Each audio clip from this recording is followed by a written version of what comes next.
Good evening and welcome to the Whiskey Lovers Society with me, Gert Retief, and tonight we are looking at a 18-year-old Jura from the Isle of Jura. So quite excited about this one. Well, I'm normally excited about all the whiskies that I buy. If you spend money on it, you need to be excited. You're the one that picked it. So yeah, previous experience was this one. Look at the lovely color on it. Of course, Pedro Ebenez sherry cask. It is the Bay, a 12-year-old, and something that you can pick up at duty-free shops all over the world. I've seen it everywhere where I've been in the last couple of years. So definitely available, 44% ABV.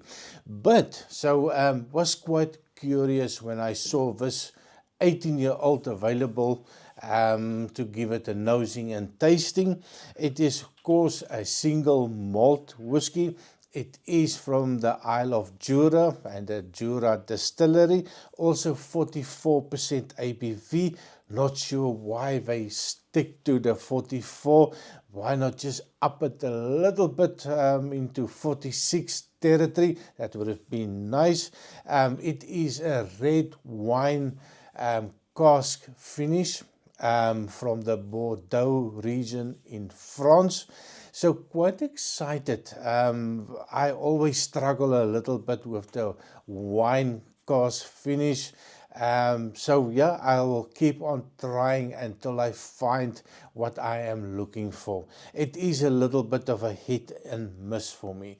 Now, I did pour this one quite some time. I think it's about 45 minutes ago, just to give it a little bit of time to air out, get rid of the volatiles, and hopefully leaving with just the perfect notes on this one. So yeah, color-wise, not sure. I did not go research this one, and also probably some chill filtration going on. And if I do find information after I've done the review on the color, I will definitely add it. And of course, as always, my wonderful subscribers, I know that you know the answer, but you know, I don't want to spend too much time online and looking for tasting notes that is not mine. So that's why if I don't know the answer, I will add it up and put it in here somewhere. So yeah, it is a lovely color to it. There is a little bit of viscosity to it. If I just twist the glass a little bit, you'll see it's quite thick, quite oily, and then slow legs forming, and you can see the top of the ridge is just sticking to the glass. So yeah, on the nose, 18-year-old. I'm always fascinated with something that's so old, and yeah, can you imagine having the patience to create something, put it in a barrel, waiting 18 years. Now, price-wise, quite a little bit of a surprise, but I will keep that one for a little bit later on. So the first thing that I pick up, it is lovely. It is quite a sweet one on the nose, and when I just poured it, it was a little bit on the rough side for me. It was a little bit like in your face, a sharpness to it, and that quickly disappeared into a lovely, light, sweet, friendly whiskey. Now, if I didn't know it was red wine cask from Bordeaux, I would have guessed that is maybe Oloroso sherry type of nose, maybe with a mixture with the Pedro Ebenez on Oloroso, but it's just that sweetness that comes from dried fruit type of notes. So it is pleasant, loads and loads of vanillas coming through. And I also get some chocolate, but a lighter chocolate, maybe 40–50% cacao chocolate. So there's a chocolatey sweetness coming out. I get some dried fruit. And I also get a young apple, a red apple, almost apple cider type of note, which is pleasant for me. And I also get that dried fruit component, maybe a little bit of a dried apricot. So that dried fruit component is definitely there. I get a little bit of a spice, a little oak spice that comes out. There's a hint of that little oak that's actually quite pleasant.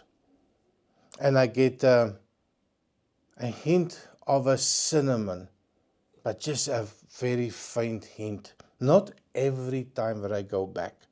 That alcohol, 44%, even if I do agitate it a little bit, I really don't get much of the alcohol.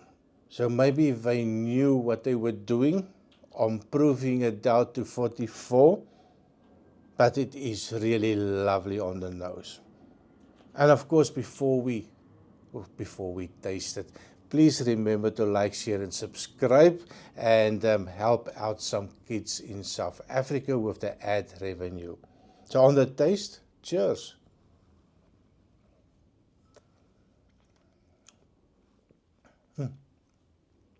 That initial sweetness is lovely. Definitely, again, it feels like a sherry influence. I'm not getting anything that even suggests a wine cask finish. It is lovely. I get a little bit of a cherry note. I get a little bit of that vanilla. I get a little bit of a chocolate. I get that with that chocolate comes in a little bit of a bitter note. Almost something like a espresso note or a Turkish coffee note, the aftertaste that leaves you with a little bit of a bitterness. Now, I was thinking it's going to be a little bit more oily on the taste, so not a lot of viscosity, doesn't really stick to the mouth. It is really nice, that initial sip. One more try. Definitely not oily. It leaves your mouth quite dry afterwards. A little bit of that dried fruit comes up. Then I get the oak.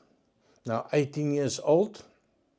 And yeah, there definitely is a oakiness that appears. A little bit bitter note appears. And then it leaves your mouth quite dry. And every time that I go back, just want to make sure. Every time that I go back, it's a little bit more oak, just a little bit more bitter. So I think if you slow down a little bit, it will be perfect. It's quite sweet, sweet, very sweet, but that bitterness, that little oakiness, just tones down that sweetness a little bit for me. Now, the nose, for me, promised a little bit more than the taste. The taste is a little bit of a letdown for me. It's definitely not complex. I was thinking it's going to be a much more bolder flavors, a lot more different flavors, and I'm keep on hoping to find a whiskey that is matured in wine, just to give me a little bit difference. And that for me, it falls a little bit flat. Now, the price. Now, this one is currently on sale here in my online store where I buy all my whiskey, and they are selling it for €85. It was 105. And the special is running at 85. Now, why would you sell it for 85? Maybe because a lot of people are not buying it. Maybe a lot of people don't even know about this brand. Might think that, well, I don't know. But it is very strange that something like this, 18-year-old for 85, I think it is a good price.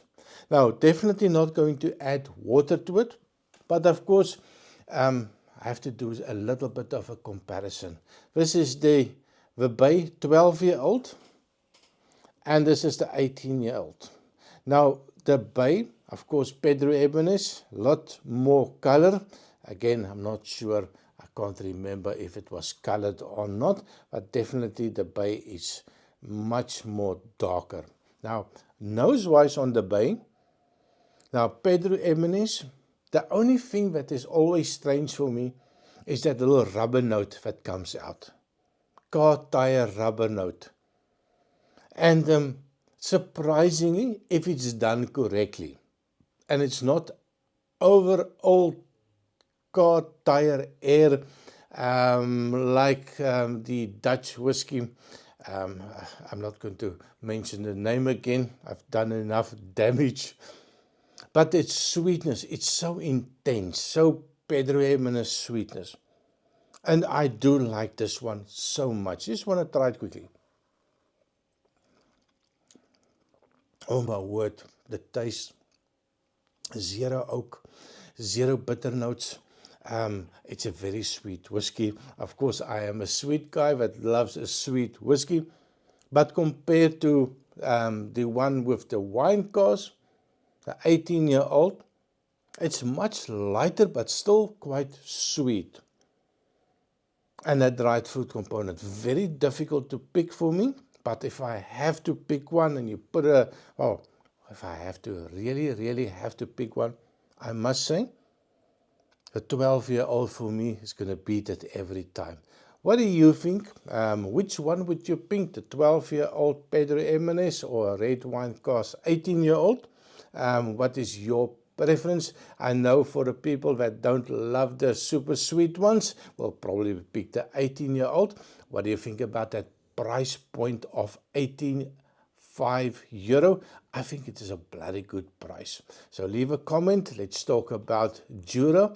Which other Juras, and they do have a hell of a long list of expressions, which one would you pick as your favorite Jura from the Isle of Jura distilleries? So thank you very much for watching. Please remember to like, share and subscribe, and I'll see you next time. Cheers.